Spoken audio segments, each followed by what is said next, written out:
계속해서 저희가 옥하는 목사님 다락방교사 출애굽기를 살펴보고 있죠. 오늘은 19가 누가 하나님을 만날 수 있는가? 라는 제목을 가지고 출애굽기 19장 14절부터 25절까지 말씀을 좀 살펴봤으면 좋겠습니다. 우리 먼저 서론을 한번 읽어볼까요? 하나님께서 드디어 시내산 꼭대기에 강림하셨다. 이스라엘은 하나님을 배울 준비를 다 갖추었으나 모세를 중간에 세우지 아니하고는 하나님과 만날 수 없었고 대화를 할 수 없었다.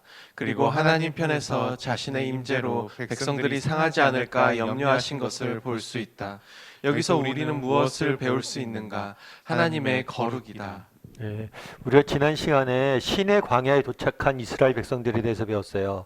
시내 광야에 도착한 이스라엘 백성들은 하나님을 만날 준비를 하죠. 그리고 오늘 본문은 뭐냐면 이 준비가 끝나고 마침내 하나님이 시내산에 강림하셔서 하나님과 만나는 하나님의 임재를 경험하는 그런 시간들을 갖게 됩니다.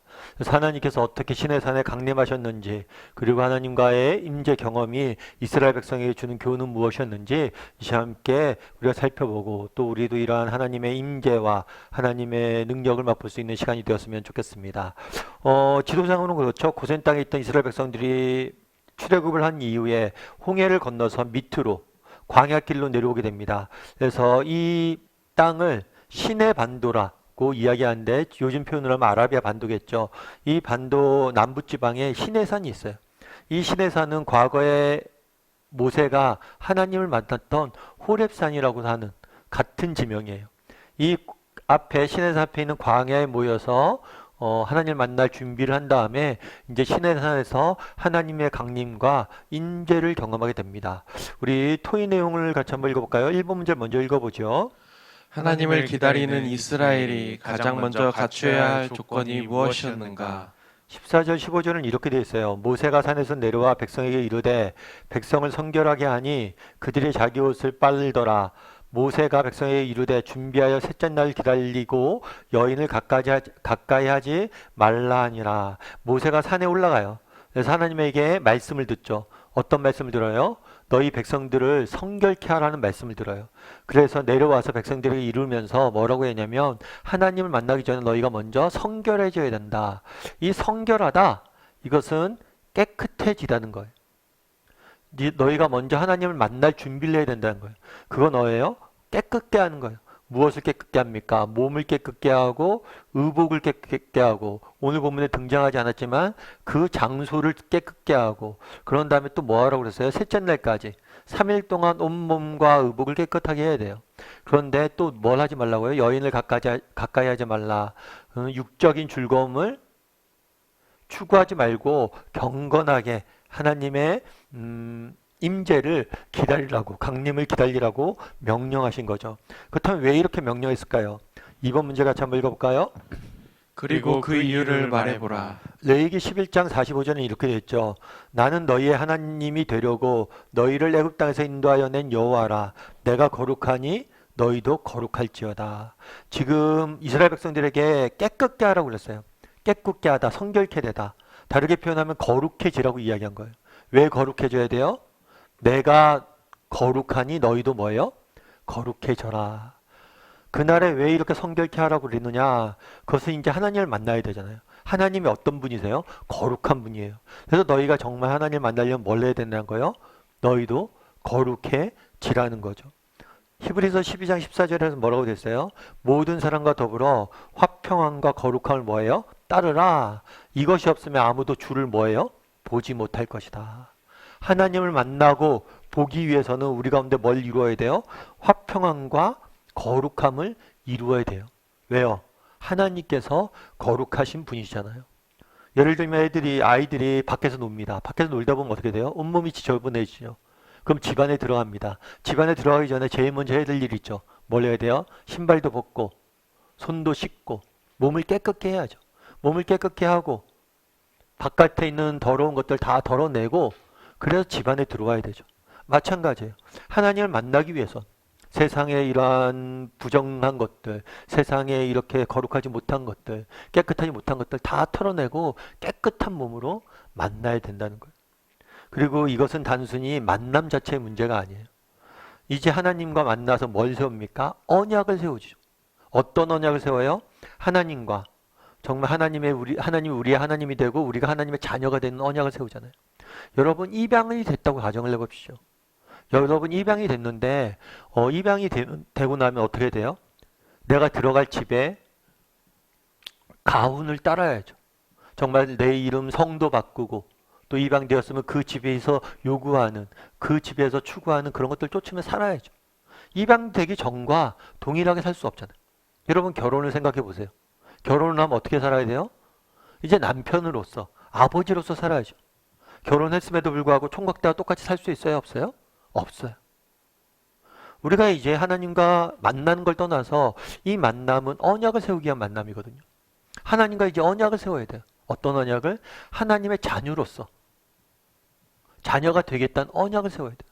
그럼 우리가 하나님의 자녀가 되면 뭘 해야 돼요? 하나님의 자녀답게 우리도 살아가야 된다는 거예요. 하나님의 자녀답게 하나님의 거룩함을 추구하며 살아가야 된다는 거예요. 그래서 그날에 그 사람들에게 이야기한 거죠. 뭐라고 이야기한 거야? 이스라엘 백성들에게 너희가 몸을 성결케 하라고, 깨끗게 하라고, 거룩하게 하라고. 왜요?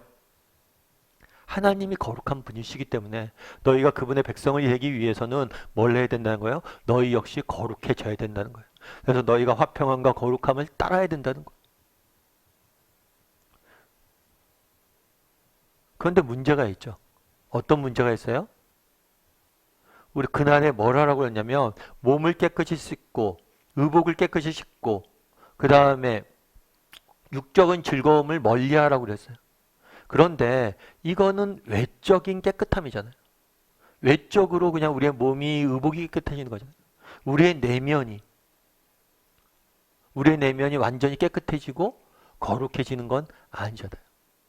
사실 그날에 몸과 의복, 몸을 깨끗게 하고 의복을 깨끗게 하라고 명령하셨어요. 이렇게 명령하신 이유는 뭐냐면 단순히 그냥 몸이 깨끗해져라. 그러니까 더러운 거 씻고 옷을 깨끗한 옷을 입으란 게 아니에요. 이건 하나의 모형이에요. 무슨 모형이에요? 나중에 오실 예수님에 대한 모형이에요. 하나. 이 모형으로서 예수님에 대한 모형으로서 너희가 지키라고 말씀하신 거예요. 몸과 의복을 깨끗하게 한다고 우리가 깨끗해지는 게 아니에요. 그런데 왜 몸과 의복을 깨끗한다고 여러분 우리 내면이 깨끗해집니까? 아니에요. 그런데 왜 몸과 의복을 깨끗게 하라고 그랬어요? 그건 오실 예수님을 예표한 거예요. 우리 3번 문제 같이 한번 읽어볼까요? 이스라엘 사람들이 자신을 거룩하게 하는 방법이 왜 우리에게는 필요가 없게 되었는가? 사도행전 26절 18절에서는 뭐라고 되냐면 죄사함과 나를 믿어 거룩하게 된 무리 가운데 나를 믿어 뭐예요? 거룩하게 됐다. 예수님을 믿음으로 거룩하게 됐다는 거예요. 구약시대 때는 몸을 깨끗이 했잖아요. 그리고 의복을 빨았잖아요. 그래서 우리가 깨끗해진다고 너희가 성결케 하라고 하면서 몸을 씻고 의복을 깨끗게 하라고 그랬어요. 그런데 앞서 얘기했던 것처럼 몸을 닦고 의복을 깨끗게 한다고 우리의 존재가 깨끗해지는 건 아니에요. 우리의 내면이 깨끗해지는 건 아니에요. 결국에 그렇다면 이런 것들 왜 시켰냐고요. 그거는 하나의 모형이란 거예요. 어떤 모형이는 너희가 과거에 그렇게 몸을 씻고 의복을 깨끗게 하면서 하나님 앞에서 거룩해지려고 노력했는데 참된 거룩함은 어떻게 얻어진다는 거예요? 예수님을 믿음으로 얻어진다는 거예요. 그럼 왜 예수님을 믿는 게 거룩함이 돼요? 히브리서 10장 10절에는 이렇게 됐죠. 이 뜻을 따라 예수 그리스도의 몸을 단번에 들이심으로 우리가 거룩함을 얻었다. 예수님의 몸을 단번에 들이셨다. 이것은 십자가의 죽음이죠. 예수님께서 십자가의 죽으심으로 우리의 죄값이 뭐예요? 사해지고 우리가 깨끗해진 거예요. 이걸 신학적으로는 자리바꿈이라고 이야기하죠. 원래 예수님은 어떤 분이세요? 의로운 분이세요. 하나님의 아들이신 완전한 의로운 분이세요.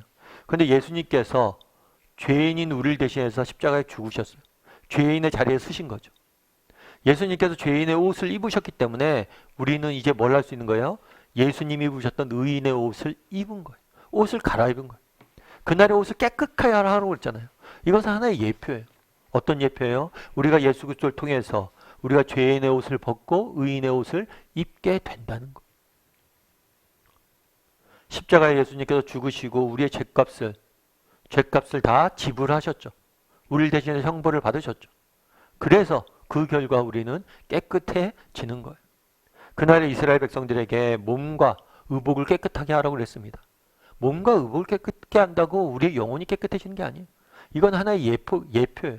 무슨 예표예요? 예수님이 주시는 의인의 옷을 입는, 십자가의 죽음으로 이제 죄인의 옷을 벗고 의인의 옷을 입는 그 옷 입음과 옷 벗음의 하나의 예표 상징인 거예요.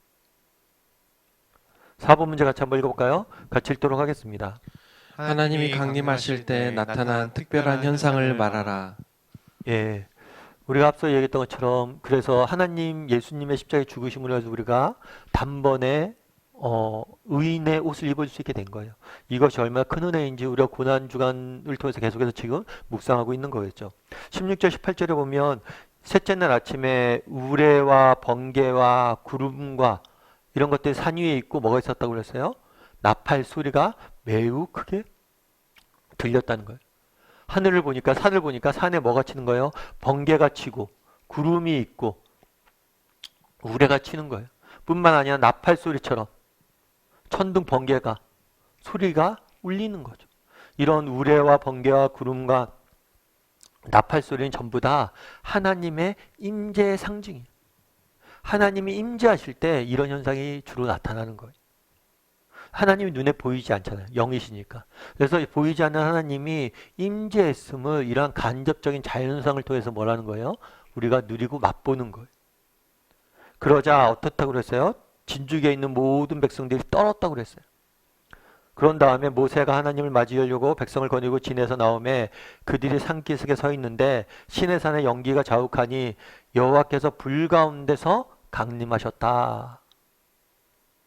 그래서 앞서 얘기했던 것처럼 우레, 번개, 구름, 나팔 소리는 하나님의 임재의 상징이에요. 하나님은 영이시고 보이지 않기 때문에 이런 자연현상을 통해서 하나님의 임재를 우리가 느낄 수 있는 거예요. 그런데 그런 하나님의 임재 가운데 백성이 뭐를 했다고 그랬어요? 다 떨었다고 그랬어요. 그럼 왜 백성이 떨었냐는 거예요. 그리고 오늘 본문에 보면 여호와께서 뭘 했다고 그랬어요? 불 가운데 강림했다고 그랬어요. 불 가운데 강림하셨다고 그랬어요. 그럼 왜 불 가운데 강림했냐는 거예요. 사실 모세가 이 호렙산에서 하나님을 소명을 받을 때 만났죠. 그때도 어떻게 만났어요? 불타는 떨기나무 가운데 만났어요. 그래서 불로써 임했다는 거예요. 그럼 왜 불로써 임했냐는 거예요. 이 부분에 대해서 계속해서 다음 질문을 통해서 살펴보는 거예요. 우리 5번 문제 같이 한번 읽어볼까요? 이스라엘 백성들은 하나님의 언약에 호언장담으로 대답한 지 얼마 되지 않았다. 그런데 왜 그들은 지금 떨고 있다고 생각하는가? 8절에 보면 이렇게 되어 있어요. 백성이 일제히 응답하여 이르되 여호와께서 명령하신 대로 우리가 다 행하리이다. 모세가 성결하게 하라고 말했거든요. 하나님께서 너희가 성결하게 하려고 몸과 의복과 이 장소를 깨끗하게 하라 라고 명령하셨어요. 그랬더니 뭐래요? 우리가 다 행하겠습니다. 우리 모두가 그대로 명령하신 대로 행하겠다고. 그리고 실제로 행했어요. 그런데 재밌는 건 뭐냐면 하나님이 성결하게 하라고 했잖아요. 그럼 내가 성결하게 한 거예요? 했으면 하나님 앞에 명령을 순종했으면 그 다음에 하나님 앞에 당당히 나가면 되잖아요. 그런데 재밌는 건 떤다는 거예요. 오늘 16절에서는 이렇게 되어 있는 거예요. 나팔 소리가 매우 크게 들리니 모든 백성이 진중에서 뭐예요? 떨었다. 두려움에 빠졌다는 거예요. 그럼 왜 두려움에 빠졌다는 거예요? 빠졌냐는 거죠. 순종을 했어요. 순종을 했으면 두려움에 빠지면 안 되는데 두려움에 빠진 거예요. 왜 두려움에 빠졌냐면 이사야서 6장 5절에는 이렇게 됐어요. 그때 내가 말하되 화로다 나는 망하게 되었도다. 나는 입술이 부정한 사람이요 나는 입술이 부정한 백성 중에 거주하면서 만군의 여호와이신 왕을 배웠습니다. 여호와를 배웠다는 거예요. 하나님을 만난 다음에 이사야 선지자는 무슨 반응을 보여요? 화로다. 내가 망하게 되었다. 내가 죽게 되었다는 거예요. 왜요? 내가 부정한 사람이기 때문에. 다르게 말하면 그런 거예요. 이스라엘 백성들이 그 전에 자신의 몸과 의복을 깨끗하게 했어요. 성결하게 했어요. 그런데 정말 하나님을 만났더니 뭐예요? 자신들의 깨끗하지 못함을 발견하게 된 거예요.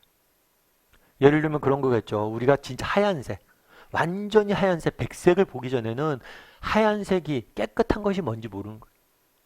다들 얼굴에 뭔가가 묻어져 있어요. 다들 지저분해요. 그러니까 서로가 지저분한 사람들끼리 있다 보니까 네가 좀 깨끗하네, 내가 좀 깨끗하네 얘기할 수 있겠죠. 그런데 정말 온몸을 깨끗이 목욕탕에 씻은 사람, 그런 사람을 딱 보면 어떻게 돼요? 아, 내가 정말 더러웠구나, 이런 걸 깨닫는 거예요. 그러니까 우리가 인간이 자신의 죄에 대해서 우리가 얼마나 죄인이고 우리가 얼마나 부정한 사람들인지 더러운 사람인지 몰라요. 왜냐하면 우리끼리 있으니까. 그래서 많은 사람들이 그런 이야기를 하는 거예요. 어떤 얘기를 하냐면, 아니 저렇게 착한 사람이 왜 지옥에 가야 돼요? 그거는 우리끼리 있으니까 저 사람 착해 보이는 거예요. 그런데 정말 선, 참된 거룩, 정말 정결하신 그분 앞에 서면 우리가 얼마나 죄인지 깨닫게 돼요. 우리가 이사야 선지자가 얘기했던 게 우리 모두가 이야기할 거예요. 내가 깨끗이 살았다고 이야기할 수 있겠죠. 아, 나는 그래도 착한 사람이야 라고 이야기할 수도 있겠죠. 하지만 정말 참된 선 앞에 서면, 정말 하나님 앞에 우리가 서면, 아, 우리가 얼마나 더러운지를 보게 되는 거예요. 이 사람들이 나름대로 몸도 씻고 의복도 씻고 깨끗하게 했다고 생각했어요. 그랬는데 정말 하나님의 그 선하신 하나님의 임재를 딱 만나는 순간, 임재를 보는 순간 뭐예요? 아, 아니구나, 이렇게 된 거죠. 예를 들어서 우리가 중고등학교 때 영어 배우잖아요. 지금은 뭐 원어민에 대해 많이 배우고 그래서 영어 실력에 대해서 많이 늘지만 저희 때는 뭐 원어민에 배울 게 뭐가 있어요. 그냥 성문 종합 영어 사서 듣고 카세트 테이프 듣고 정말 우리끼리 뭐 이렇게 영어 공부하고 그렇게 되죠. 그러다 정말 나중에 미국 사람이나 이런 사람들 딱 만나면 어떻게 돼요? 우리 딴에는 아, 야, 네가 뭐 이번에 학력고사 때 뭐 몇 점 맞고 만점이고 어쩌고저쩌고 얘기하지만 딱 정말 영어를 현지 사람들이 쓰는 사람들 딱 보고서 만나서 이야기하면 우리가 얼마나 영어를 못하는구나 라는 걸 알잖아요. 정말 하나님 앞에 딱 섰을 때 우리는 아는 거예요. 우리가 얼마나 부정한 사람들인지. 이사야의 고백이 그래서 나온 거예요. 그 백성들이 떨었던 이유도 거기에 있어요. 죄됨을 깨달은 거죠. 죄인임을 깨달은 거예요. 6번 문제 같이 한번 읽어볼까요?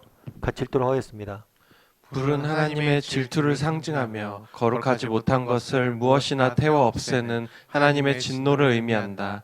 하나님이 질투하신다는 의미는 무엇이라고 생각하는가? 신명기 4장 24절에 보면 이렇게 됐어요.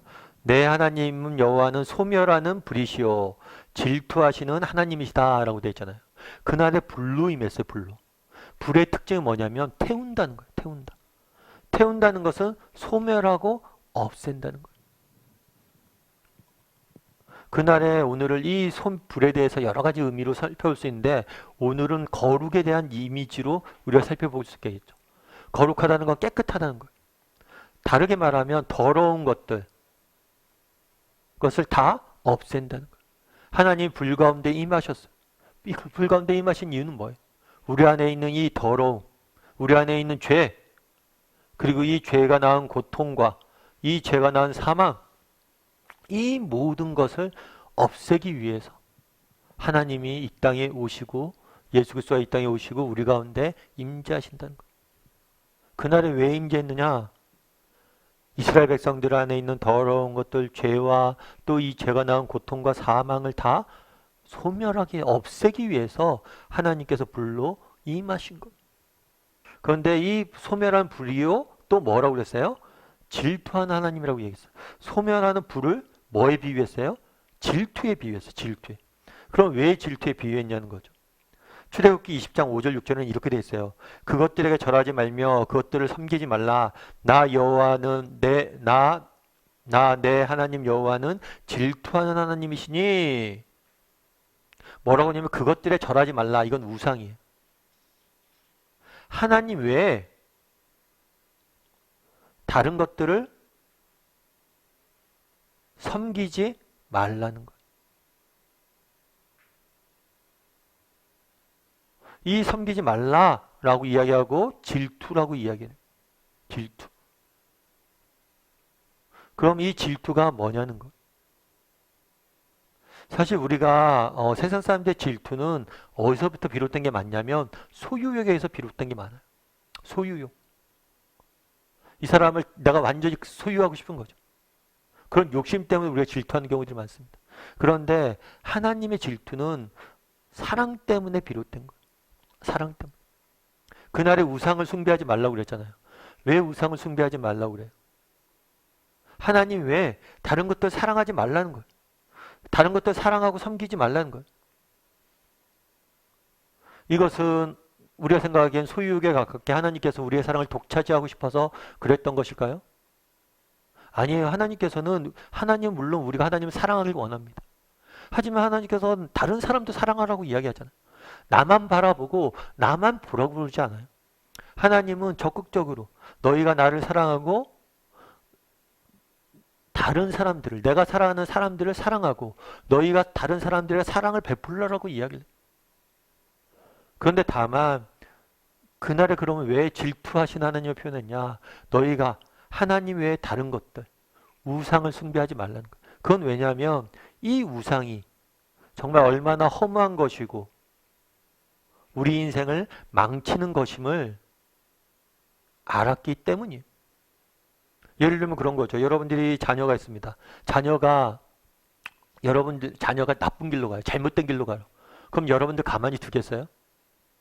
정말 나랑 모르는 사람이라면, 나랑 정말 관계없는 사람이면 그 사람이 좋은 길을 가든 나쁜 길을 가든 그냥 둘 수 있죠. 그런데 정말 내가 사랑하는 자녀라면 그 사람이 다른 길로 가는 걸 가만히 둘 수 있어요? 여러분, 그게 사랑입니까? 그건 사랑이 아니에요. 정말 불같이 화를 내서라도 그걸 막는 거죠. 마찬가지란 거예요. 하나님은 스스로 뭐라고 표현해요? 나 질투한다. 제발 나 외에 딴 거 섬기지 마. 왜요? 그것들이 정말 얼마나 우리 인생을 파괴하는지 하나님이 알기 때문에. 인간이 만든 우상들을 섬기지 말라고 이야기한 거. 저도 예전에 대학교 다닐 때 고등학교 때까지 열심히 신앙생활을 했습니다. 그런데 대학교 다닐 때는 신앙생활을 많이 하지 않았어요.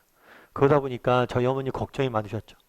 제가 빨리 방황 그만하고 예수 믿고 돌아와야 되는데 제 고등학교 때까지 잘 믿더니만 제가 어쩌다 저렇게 돼갖고 늘 걱정이었어요. 처음에 대학교 갔을 때는 그냥 대학교 들어가자마자 1년 정도만 저러고 말겠지 했는데 몇 년째 막 그러고 있으니까 어머니 답답했던 것 같아요. 교회도 안 나오고 막 그러니까.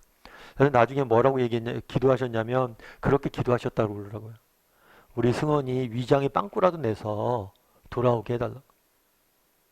그래서 나중에 제가 대학교 3학년 때 폐결핵에 걸렸어요.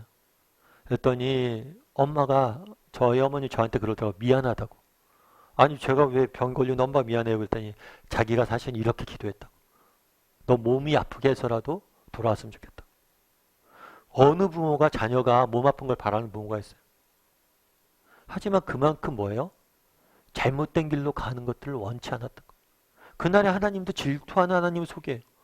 무슨 하나님이 질투를 하시고 그러세요? 그렇게 이야기하는데 이 질투하는 하나님, 이 표현을 더 주고자 했던 건 뭐냐면 그만큼 우리를 사랑한다는 거예요. 너희가 정말 잘못된 길로, 죄의 길로 가는 것들을 내가 정말 두고 못 보겠다는 거예요. 화가 나서 못 보겠다는 거예요.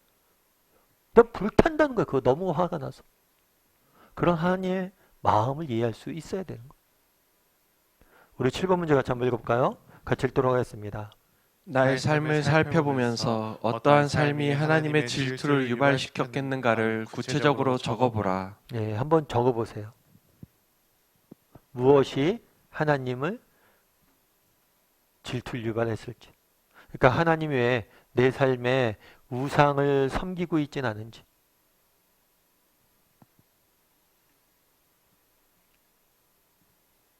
내 안에 어떤 우상이 있는지. 이건 다양한 게 있을 수 있어요. 재물이 우리의 우상일 수도 있죠. 성공이 우리의 우상일 수도 있죠. 명예가 우리의 우상일 수도 있죠. 그런데 이렇게 나쁜 것들, 우리가 딱 봐도 이런 것들은 옳지 않다고 흔히 말해서 이야기하는 거죠. 인기가 우리의 우상일 수도 있고요. 그런데 또 다른 좋은 것이지만 우상이 될 수도 있어요. 뭐가 있어요? 자녀. 성경은 가르치죠. 자녀를 사랑하라고. 그리고 자녀를 정말 거룩하게 양육하라고. 그런데 혹시 자녀가 우리의 우상이 되어 있지 않은지.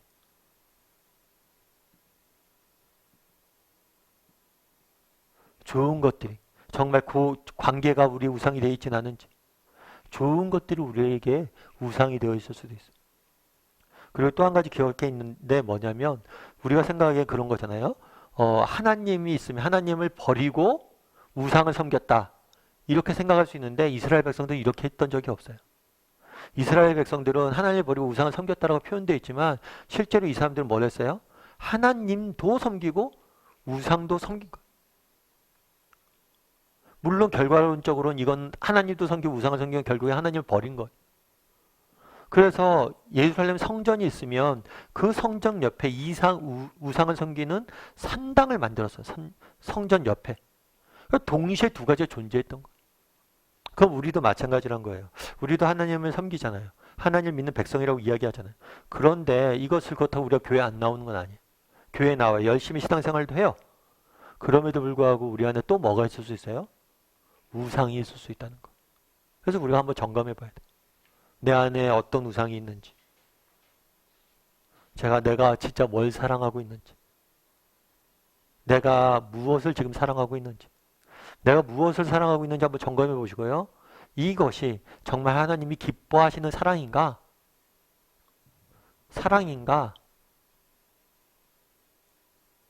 돌아보시면 정답이 나와요. 내가 정말 좋아하고 사랑한 것이 정말 하나님 기뻐하시지 않는 것이면 그거는 우상일 확률이 큰 거죠. 우리 8번 문제 같이 한번 읽어볼까요? 하나님께서 백성들이 산으로 가까이 가지 못하게 하신 이유는 무엇인가? 여호와께서 모세에게 이르시되 내려가서 백성을 경고하라. 백성이 밀고 들어와 나 여호와께로 와서 보려고 하다가 많이 죽을까 하노라. 와서 보려고 하다가 많이 죽을까 하노라. 하나님께서 그랬잖아요. 몸을 깨끗게 하게 하고 의복을 깨끗게 하고 장소를 깨끗게 하셨어요. 그리고 하나님이 있는 이 산으로 특정 백성들은 넘어오지 백성들은 가까이 오지 못하도록 금하셨어요. 그럼 왜 이렇게 금했냐는 거예요. 하다가 뭐 할까봐 그래서요? 죽을까 하노라. 왜 하나님 가까이 나가면 죽어요? 지난주에 나눴던 것처럼 우리가 어두운 동굴에 계속 있었다고 생각해 보십시오. 그런 다음에 햇빛을 보면 어떻게 돼요? 눈이 멀죠. 마찬가지란 거예요. 우리 인간이 죄 가운데 거하고 죄인이. 그런데 정말 온전하신 하나님, 선하신 하나님을 만나게 되는 순간 뭐 하는 거예요? 우리가 소멸되는 거예요. 마치 눈이 머는 것처럼. 빛이 들어오면 어둠이 사라지는 것처럼 우리가 소멸될 수 있기 때문에. 그래서 죄인인 인간은 정말 참된 선신 하나님 앞에 나아갈 수가 없는 거예요. 그럼 어떻게 나갈 수 있어요? 어떻게 나갈 수 있어요? 오직 하나님의 은혜로 나갈 수 있는 거죠. 우리 고난주의 십자가에 대해서 계속 묵상하잖아요. 앞서 얘기했던 것처럼 우리는 몸이 더럽지만 정말 예수 그리스도의 그 의인의 옷을 입어야 돼. 그래서 나갈 수 있는 거예요. 9번 문제 같이 한번 읽어볼까요? 같이 읽도록 하겠습니다. 하나님과 모세가 대화하는 모습을 보면서 무엇을 느끼는가? 사람이 자기의 친구와 이야기함 같이 여호와께서 모세를 대면하여 말씀하시며 모세는 진으로 돌아오나 눈의 아들 젊은 수종자 여호수아는 회막에 떠나지 아니하니라. 보세요. 어떻게 됐냐면 신의 산이 있잖아요. 광야가 있잖아요. 광야에서 백성이 기다립니다. 그런데 누구만 모세만 하나님 앞에 올라가서 산에 가서 대화를 나눠요. 그런데 오늘 본문에 되게 재밌는 표현이 있어요. 사람이 자기의 친구와 이야기함 같이 뭘 했다고요? 여호와께서 모세와 대면하여 말씀하셨다. 친구와 같이 이야기함 같이. 친구는 어떤 존재예요? 친구는 우리의 속마음을 터놓고 이야기할 수 있는 나의 생각과 나의 바램과 나의 기대와 모든 것들 편하게 속마음을 터놓고 이야기할 수 있는 그런 존재가 바로 친구죠. 근데 하나님께서 우리를 뭐처럼 대하길 원하신다고요? 친구처럼 대하길 원하신다라고 말씀하세요. 그런데 이거는 단순히 모세만 그런 게 아니죠. 요한복음 15장 15절에는 이렇게 되어 있어요. 이제부터 너희는 너희를 뭐라고 종이라고 하지 아니하리니 종은 주인이 하는 것을 알지 못함이라. 너희를 친구하였나오니 내가 내 아버지께 들은 것을 다 너희에게 알게 하심이라. 우리가 종이 아니라 뭐라고 이야기해요? 예수님께서 우리를 친구라고. 그날의 모세와 이렇게 친구처럼 대화하셨잖아요. 그런데 그 하나님께서 지금 우리와 뭘 하길 원하는 거예요? 친구처럼 대화하길 원하는 거예요. 우리가 친구라는 거 친구. 제가 대학교 다닐 때 한 번은 그런 일이 있었어요. 대학교 때는 구내 식당에서 밥을 많이 먹잖아요. 구내 식당이 싸고 뭐 밖으로 나가서 저기 하기도 그러니까. 한 번은 구내 식당에서 이렇게 밥을 먹는데 밥에서 머리카락이 나온 거예요. 제 건 아니고 아는 선배 밥에서 머리카락이 나온 거예요. 근데 밥에서 머리카락이 나왔으니까 우리 같으면 어떻게 해요? 가서 이렇게 뭐라고 이야기하고 뭐 저기 하죠. 그런데 그 선배는 에이 됐다. 그리고 이렇게 그냥 넘어가더라고요. 그래갖고 저 선배 되게 착하다 이 생각이 들었는데 나중에 알고 보니까 누가 친구가 저기 아는 떠나는 그 친구 그 선배가 그런 얘기 하더라고요. 사실 쟤네도 부 아버님이 구내식당 하셔. 그러니까 자기의 아버님이 구내식당 하자 집안이 구내식당 하잖아요. 그러니까 구내식당 하다 보니까 그 구내식당 하는 사람들의 어려움을 아는 거죠. 그래서 제가 참 그런 생각이 들었어요. 야, 입장이 이렇게 다르구나. 내가 정말 이 구내식당을 하는 아들이다 생각해 보세요. 그럼 머리카락 하나 나와도 이렇게 넘어갈 수 있다는 거. 우리는 종이 아니에요. 종. 두려움에 떨면서 시키는 것만 덜덜덜덜 떨면서 하는 사람들이 아니란 거. 너희는 내 친구란 거. 이게 참 어떤 존재인지. 그럼 우리는 정말 이런 하나님이 우리를 친구처럼 대하길 원하는데 정말 우리는 그렇게 생각하고 있는지. 하나님의 마음을 알고 그 마음을 이해하고 그 마음을 나누길 원하는지. 친구가 좋은 거 속마음을 이렇게 나눌 수 있는 게 친구잖아요. 그런데 요즘은 친구가 없다고 얘기하죠. 왜 친구가 없어요?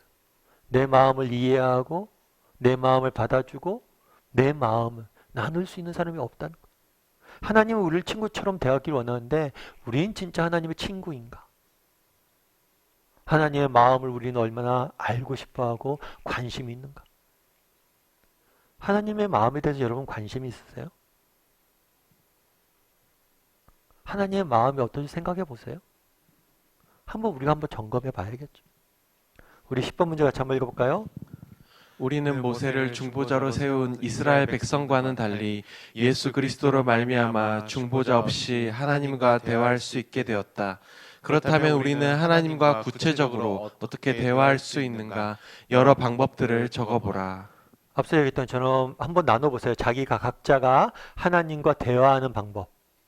각자가 어떻게 하나님과 대화하고 있는지 한번 쭉 나눠보면 좋겠죠.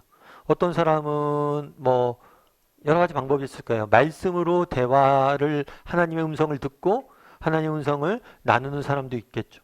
그리고 기도로 하나님과 대화하는 사람이 있을 수 있겠죠.